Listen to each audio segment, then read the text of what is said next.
और ईरानी सुरक्षा परिषद के सदस्य मोहसिन रजाई का बयान आया। देखिए, ईरानी सुरक्षा परिषद के सदस्य रजाई का बयान आया है। अमेरिका को ईरानी सुरक्षा परिषद ने धमकी दी है और यह कहा है युद्ध अमेरिका के लिए विनाशकारी होगा। जमीनी हमले की कोशिश न करे अमेरिका। जमीनी हमला हुआ तो बड़ी संख्या में अमेरिकी सैनिक बंदी बनाए जाएंगे। अमेरिका को सैनिकों के बंदी बनाए जाने के लिए तैयार रहना होगा। और ईरानी नेवी के कमांडर का बड़ा दावा, दुश्मन के खिलाफ खतरनाक हथियार से हमला करेंगे। ऐसा हथियार आएगा कि दुश्मन डर जाएगा। उम्मीद करता हूं कि हार्ट अटैक ना। UEM जयपुर एक आदर्श लक्ष्य है। भावी छात्रों के लिए अच्छी नौकरी, भविष्य के लिए तैयार कौशल के साथ अच्छी शिक्षा।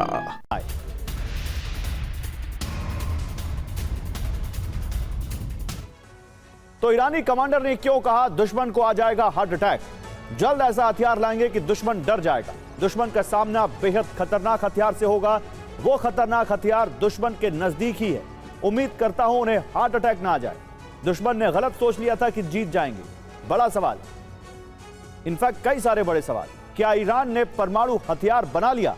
क्या ईरान परमाणु हमला करने वाला है? क्या अब हमला हुआ तो जंग एटमी होगी? 3 जनवरी को मादुरो का अपहरण, फिर 28 फरवरी को खामनेई की हत्या के जरिए डोनाल्ड ट्रंप की मंशा अपने सभी विरोधियों को अमेरिका की ताकत दिखाना था। कोशिश थी कि दुनिया के बड़े तेल भंडार पर कब्जा किया जाए ताकि सुपर पावर के वर्चस्व को और मजबूत किया जा सके। लेकिन ईरान में ट्रंप का दांव उल्टा पड़ गया। 39 दिन की जंग के बाद जो समीकरण बन रहे हैं उससे न सिर्फ अमेरिका की पेट्रो डॉलर व्यवस्था के सामने चुनौती खड़ी हो गई है, बल्कि दुनिया का वर्ल्ड ऑर्डर बदलने के संकेत मिलने लगे। इसकी पहली कड़ी बनने वाला है UAE, जिसने ओपेक से अलग होने का ऐलान कर दिया है और इसने न सिर्फ वॉशिंगटन बल्कि पूरी दुनिया में खलबली मचा दी। UAE ने ओपेक और ओपेक प्लस संगठन से खुद को अलग करने का फैसला किया है, जो 1 मई से लागू होगा। UAE की माने तो इस फैसले की वजह उसके अपने राष्ट्रीय हित और क्षेत्र में मौजूद अस्थिरता है।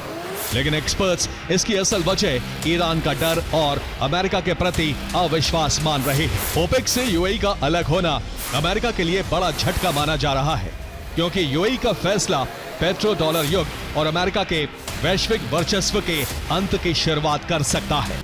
देखिए, ईरान की जंग पर पेंटागन का पहला आधिकारिक आंकड़ा सामने आया है। पेंटागन के मुताबिक ईरान जंग में अमेरिका के अब तक $25 अरब खर्च हो चुके हैं। पहला आधिकारिक आंकड़ा आया है पेंटागन से। अधिकतर रकम हथियारों और गोला बारूद में झोंकी गई। जितना अमेरिका का नासा पर खर्च उतना युद्ध में फूंक दिया। चुनाव से पहले बढ़ता खर्च पार्टी के लिए मुसीबत बन रहा है।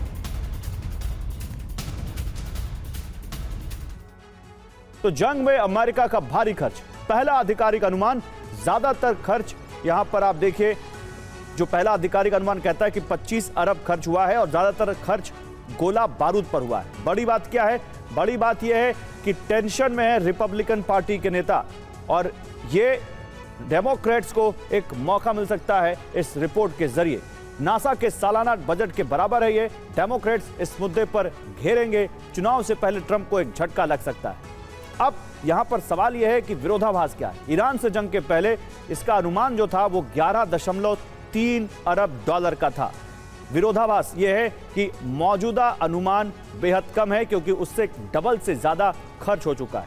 6 दिन में खर्च जो हुआ है वो कई सारे अरब डॉलर जो हुए हैं वो अनुमान से कहीं ज्यादा है। अब अमेरिका के साथ जंग में ईरान भले ही तबाह हो गया हो, लेकिन अमेरिका के वर्चस्व और ग्लोबल लीडर वाली छवि को चकनाचूर कर दिया है। अमेरिका में ट्रंप की गिरती अप्रूवल रेटिंग ने ट्रंप की साख पर सवाल खड़े कर दिए। अमेरिका से जंग की वजह से, अमेरिका में ईरान से जंग की वजह से महंगाई बढ़ गई है। ईरान के साथ जंग में फैसला नहीं हो पाया है। ट्रंप दोनों फ्रंट पर बैकफुट पर आ गए हैं। एक दावे के मुताबिक ट्रंप जंग से निकलने की तैयारी कर रहे हैं, लेकिन ईरान की होर्मुज नाकाबंदी ने ट्रंप के पास कोई एग्जिट प्लान नहीं छोड़ा। 2 मोर्चों पर घिरे ट्रंप, मागा समर्थकों का मोह भंग। मिड टर्म चुनावों में मिलेगी जीत। रॉयटर्स इप्सॉस पोल के मुताबिक ट्रंप की अप्रूवल रेटिंग गिरकर 34% पर आ गई है, जो ट्रंप के कार्यकाल का सबसे निचला स्तर है। इस गिरावट की मुख्य वजह ईरान के साथ जारी युद्ध और जंग की वजह से आसमान छूती महंगाई को माना जा रहा है। 78% लोगों ने कहा कि जीवन यापन महंगा हो गया है। केवल 22% लोगों ने यह कहा कि उन्हें महंगाई से ज्यादा असर नहीं पड़ता। इससे पहले हुए सर्वे में 75% लोग महंगाई को समस्या मान रहे थे, और 25% ट्रंप के एक्शन के समर्थन में थे। ईरान युद्ध शुरू होने के बाद से अमेरिका में ईंधन की कीमतें 40% से ज्यादा बढ़ी हैं और अब $4.18 प्रति गैलन तक पहुंच गई हैं। केवल 34% अमेरिकी ही ईरान युद्ध को सही मान रहे हैं, जबकि मार्च में 38% लोग युद्ध के समर्थन में थे। ट्रंप की अपनी पार्टी के 41% रिपब्लिकन महंगाई के मुद्दे पर उनके खिलाफ हैं। नवंबर में होने वाले मिड टर्म चुनाव ने रिपब्लिकन पार्टी की चिंता बढ़ा दी है।